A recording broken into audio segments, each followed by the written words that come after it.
Chapter 25. Bentley Drummle, who was so sulky a fellow that he even took up a book as if its writer had done him some injury, did not take up an acquaintance with a more agreeable spirit. Heavy in figure, movement, and comprehension, in the sluggish complexion of his face, and in the large awkward tongue that seemed to loll about in his mouth as he himself lolled about in a room, he was idle, proud, niggardly, reserved, and suspicious. He came of rich people down in Somersetshire, who had nursed this combination of qualities until they made the discovery that it was just of age and a blockhead. Thus Bentley Drummle had gone to Mr. Pocket when he was a head taller than that gentleman and half a dozen heads thicker than most gentlemen. Startop had been spoilt by a weak mother and kept at home when he ought to have been at school, but he was devotedly attached to her and admired her beyond measure.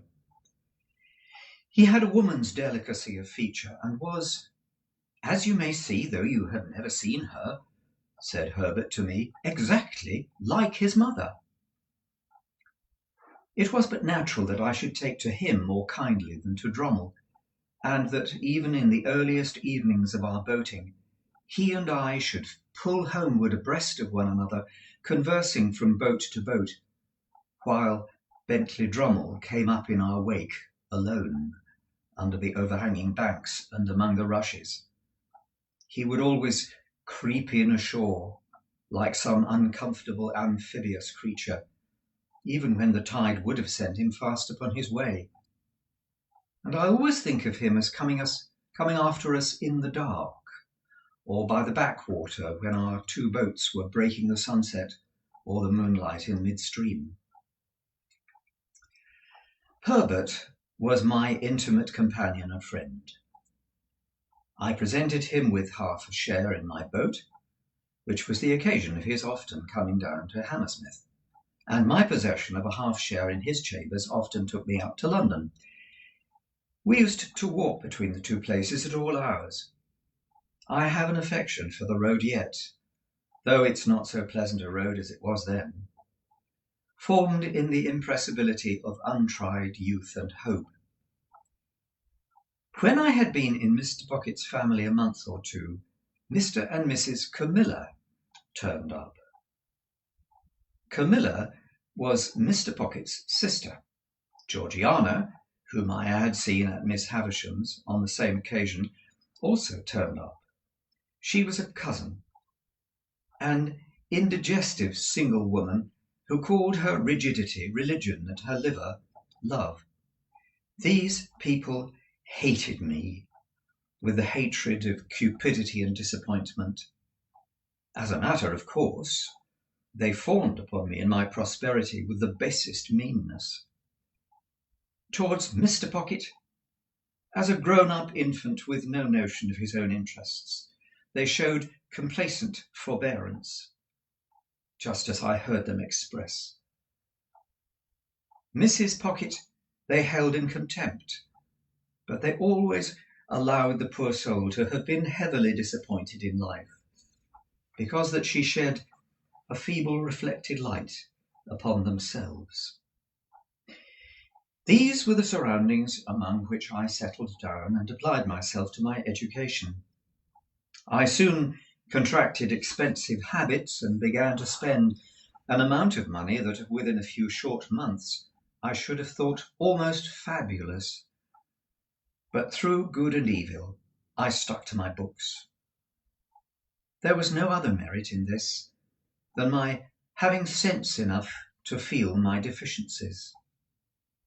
Between Mr. Pocket and Herbert I got on fast, with one or the other always at my elbow to give me the start I wanted and clear obstructions out of my road. I would have been as great a dolt as Drummle if I'd done less. I had not seen Mr. Wennick for some weeks, when I thought I would write him a note and propose to go home with him on a certain evening. He replied that it would give him much pleasure, and that he would expect me at the office at 6 o'clock. Thither I went, and there I found him putting the key of his safe down his back as the clock struck. "Did you think of walking down to Walworth?" said he. "Certainly," said I, "if you approve." "Very much," was Wemmick's reply, "for I've had my legs under the desk all day and should be glad to stretch them.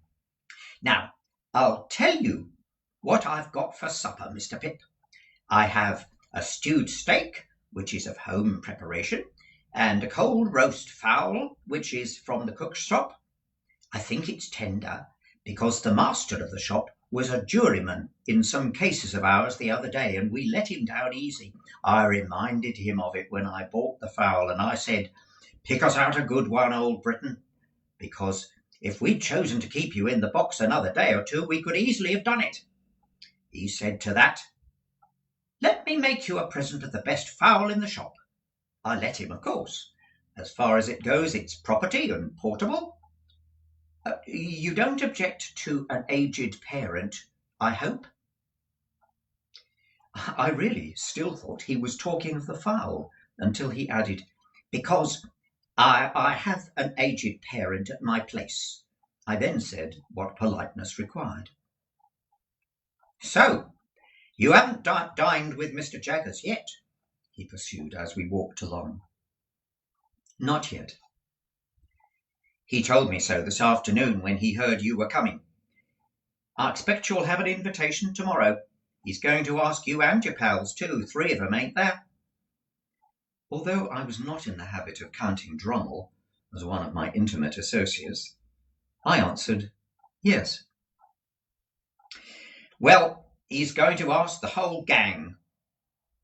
I hardly felt complimented by the word. "And whatever he gives you, he'll give you good. Don't look for variety, but you'll have excellence. And there's another thing in the house," proceeded Wemmick after a moment's pause, as if the remark followed on the housekeeper understood.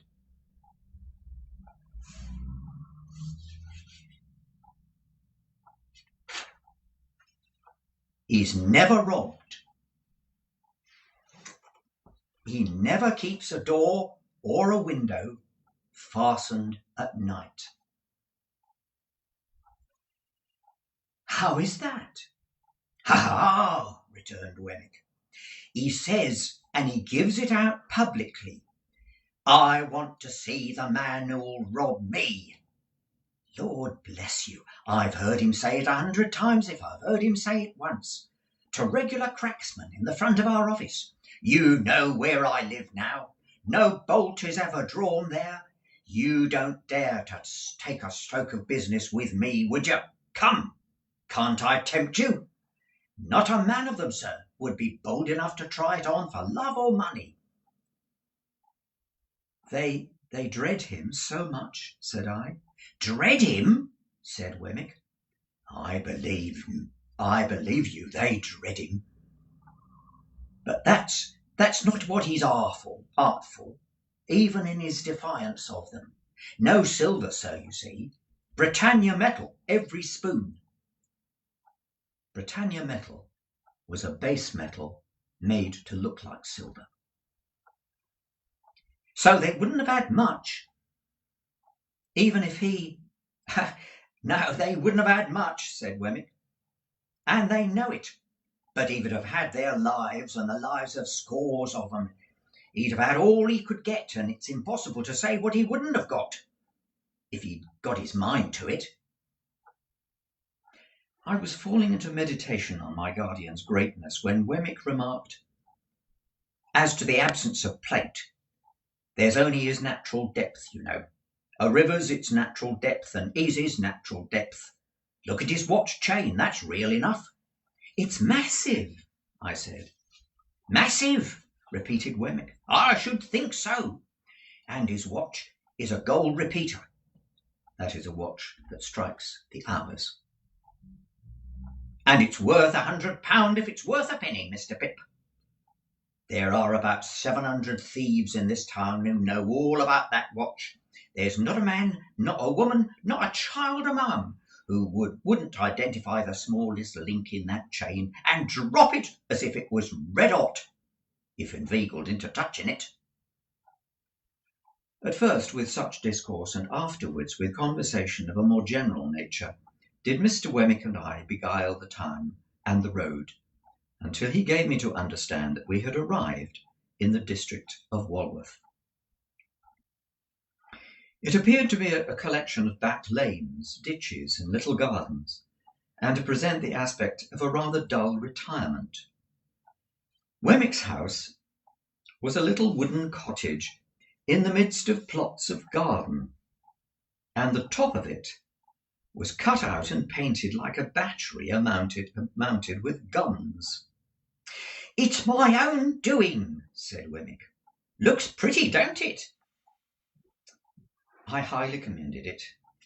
I think it was the smallest house I ever saw, with its queerest Gothic windows, the greater part of them sham, and a Gothic door almost too small to get in at. "That's a real flagstaff, you see," said Wemmick, "and on Sundays I run up a real flag. Then look here." After we crossed the bridge, I hoist it up, and so cut off all communication. The bridge was a plank, and it crossed a chasm about 4 or 5 feet wide and 2 deep. But it was very pleasant to see the pride with which he hoisted it up and made it fast, smiling as he did so with a relish, not merely mechanically. "At every night at 9 o'clock, Greenwich Mean Time," said Mr. Wemmick, "the gun fires. There he is, you see, and when you hear him go, I think you'll say he's a stinger." The piece of ordnance referred to was mounted in a separate fortress, constructed of lattice work. It was protected from the weather by an ingenious little tarpaulin contrivance in the nature of an umbrella. "Then at the back," said Wemmick, "out of sight, so as not to impede the idea of fortifications, for it's a principle with me, if you have an idea, carry it out and keep it up. I don't know whether that's your opinion." I said that it was, decidedly. "At the back there's a pig, and there are fowls and rabbits that I knock together on my own little frame, you see, to grow cabbages and cucumbers, as you'll judge at supper what sort of salad I can raise." "So, sir," said Wemmick, smiling again, but seriously too, as he shook his head, "if you can suppose this little place besieged, it would hold out the devil of a time in point of provisions." Then he conducted me to a bower in the garden, about a dozen yards off, but which was approached by such ingenious twists of path that it took quite a long time to get to it. And in this retreat our glasses were ready set forth. Our punch was cooling in an ornamental lake, on whose margin the bower was raised. This piece of water was an island in the form that he constructed a fountain within it, which, when you set a little mill going and took a cork out of a pipe, played to that powerful extent that it made the back of your hand quite wet. "I'm my own engineer, and my own carpenter, and my own plumber, and my own gardener, and my own jack of all trades," said Wemmick, in acknowledging my compliments. "Well, it's a good thing, you know. It brushes the Newgate cobwebs away and pleases the aged. You wouldn't mind being introduced at once to the aged, would you? It wouldn't put you out." I expressed the readiness I felt, and we went into the castle.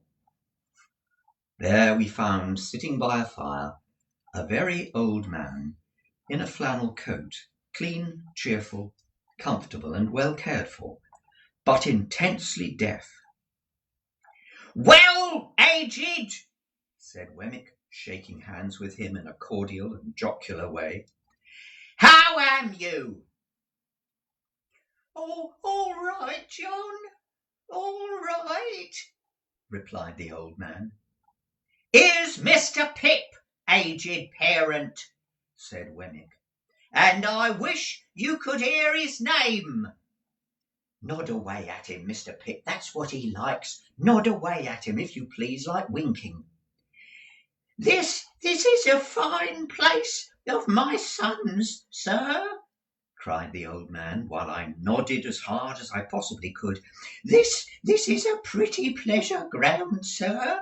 This spot and these beautiful works upon it ought to be kept by the nation after my son's time for the people's enjoyment.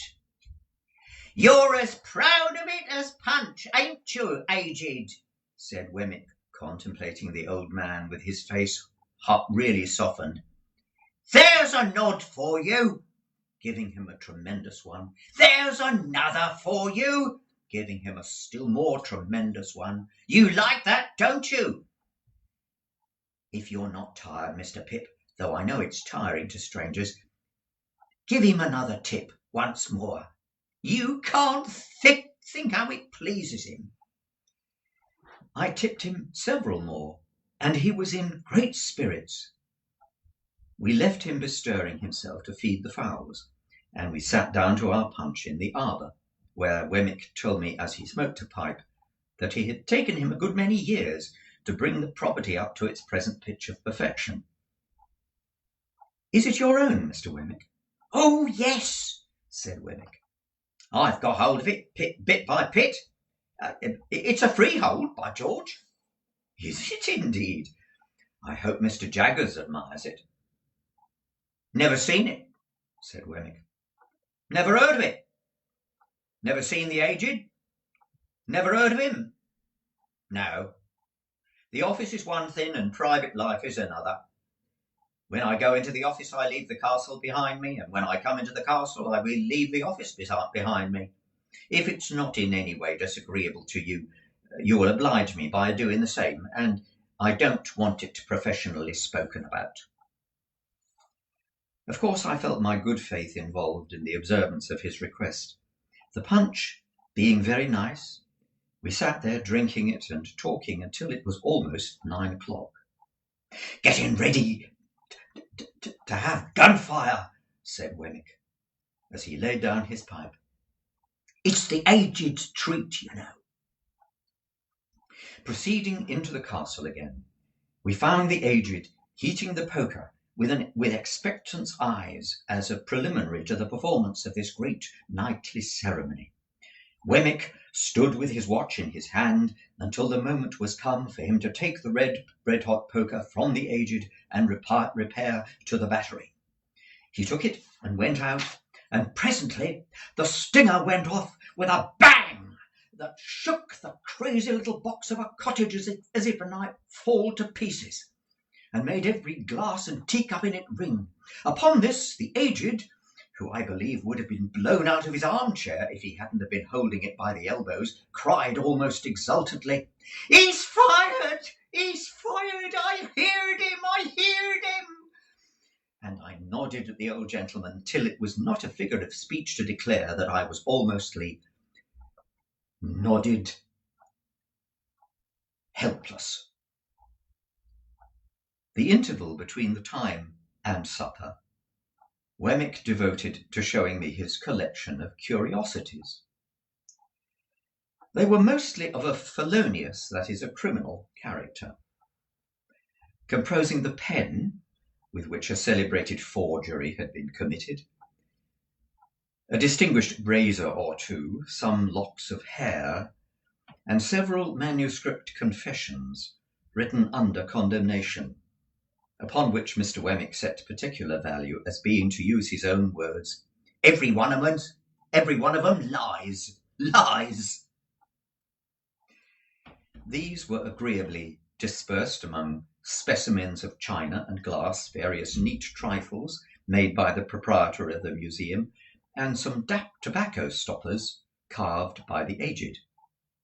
They were all disposed in that chamber of the castle into which I had first been conducted, and which served not only as the general sitting room, but as the kitchen too, as I might judge from a saucepan on the hob and a brazen hook over the fireplace designed for the suspension of a roasting jack.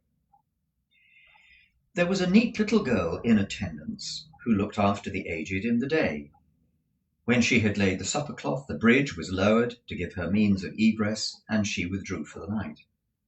The supper was excellent, and though the castle was rather subject to dry rot, inasmuch as it tasted like a bad nut, and though a pig might be further off, I was heartily pleased with my whole entertainment, nor was there any drawback on my little turret bedroom, beyond there being such a very thin ceiling between me and the flagpole, that when I lay down on my back in bed, it seemed that I had to balance the pole on my forehead all night. Wemmick was up early in the morning, and I am afraid I heard him cleaning my boots.